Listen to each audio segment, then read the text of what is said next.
The 2009 Nobel Prize in Literature goes to Herta Müller, a German writer born in Romania, honored for her poetry and frank prose. She has a very voice of her own. You don't have to read half a page and you can spot it. This is Herta Müller. She has a very a language of her own, how she composes the text, how she uses the words, her metaphors, often very short sentences, very picturesque and so on. She has a very special language. The 56-year-old was a member of Romania's ethnic German minority, persecuted for her critical descriptions of life behind the Iron Curtain. Her 1982 debut, short stories depicting harsh life in a German-speaking village, was promptly censored by the Romanian government. Müller is the 12th woman to win the Nobel Prize in Literature. Lee Powell, The Associated Press.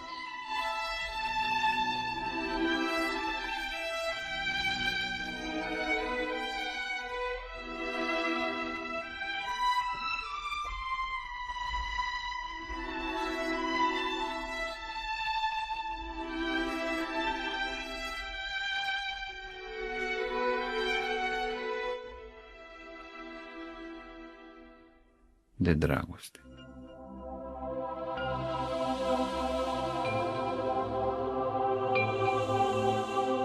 De mult negru mă albise, de mult soare mă noptase, de mult viu mă mult murisem, din visare mă aflasem, vino tu cu tine toată, ca să întruchipăm o roată, vino tu fără de tine, ca să fii cu mine, o răsai, răsai, răsai, pe infernul meu un rai, o rămâi, rămâi, rămâi, palma bate-mi-o în cui, pe crucea de carne, când lumea doarme.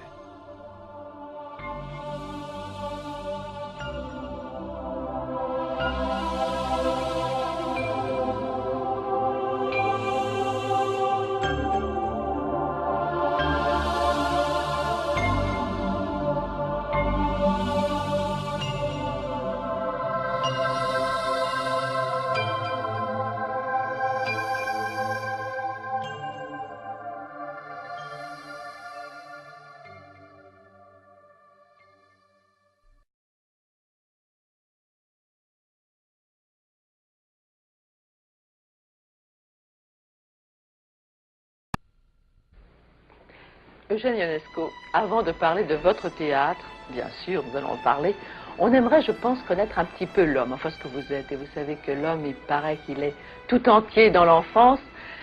Voulez-vous nous parler de votre enfance, de ce que vous étiez? D'abord, vous êtes né, je crois, en Roumanie. Oui. Mais je suis venu en France à l'âge d'1 an et demi. Et ma première langue, c'est le français. Vous avez vécu à Paris? Et j'ai vécu à Paris et j'ai vécu à la campagne. J'ai vécu à Paris, j'ai vécu rue Blomet. Vous viviez avec vos parents? Avec ma mère. Vous viviez avec votre mère seule, sans frère ni sœur? Sans frère ni sœur, je vivais avec ma mère.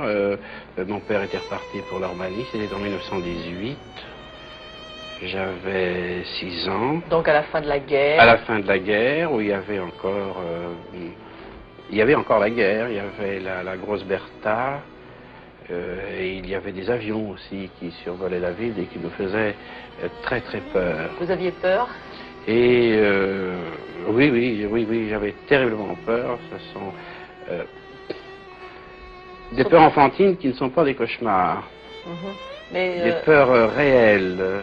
Des peurs réelles, parce qu'il y a une fois il y a eu une bombe, ou un obus de la grosse Bertha qui est tombée dans le square de Vaugirard, juste, à 40 mètres de la maison. Nous habitions un petit hôtel, j'habitais au 6e étage. Et ça vous est resté? Et ça m'est resté, je me souviens, un soir, J'avais très très peur et ma mère est venue du travail et puis pour me rassurer, elle est sortie avec moi dans la ville, dans la rue, faire les commissions. Et alors je voyais beaucoup de monde et je voyais des lumières et des gens faisant des achats.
Mircea Eliade was born to an Orthodox Romanian family in Bucharest, Romania on March 13, 1907.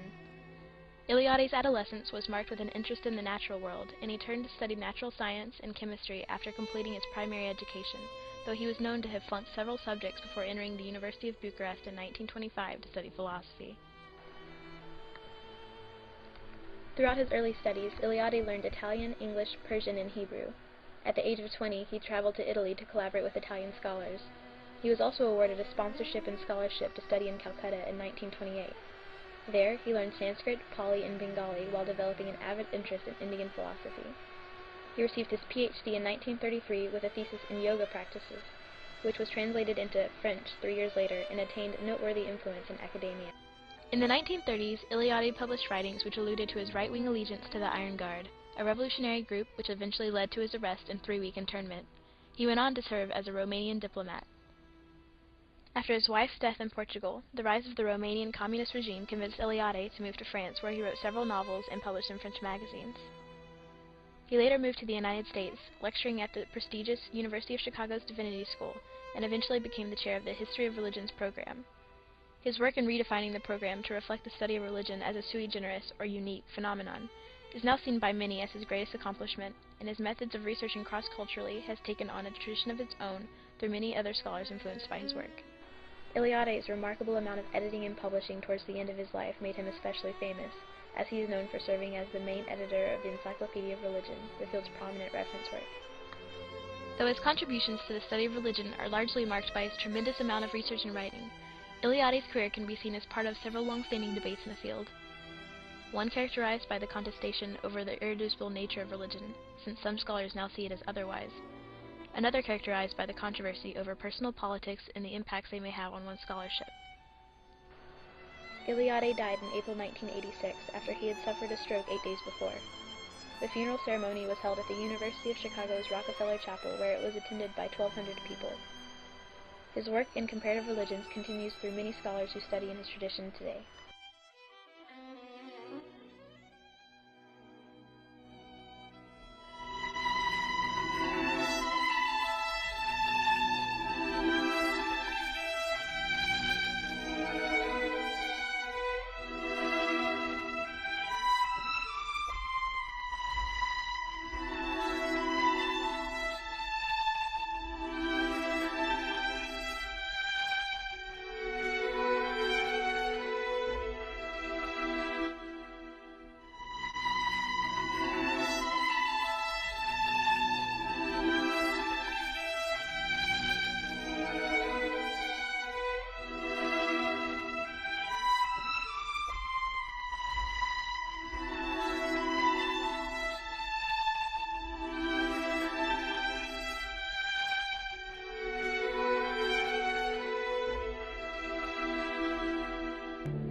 So far it is athwart the blue to where yon star appears, that for its light to reach our view has needed 1,000 years.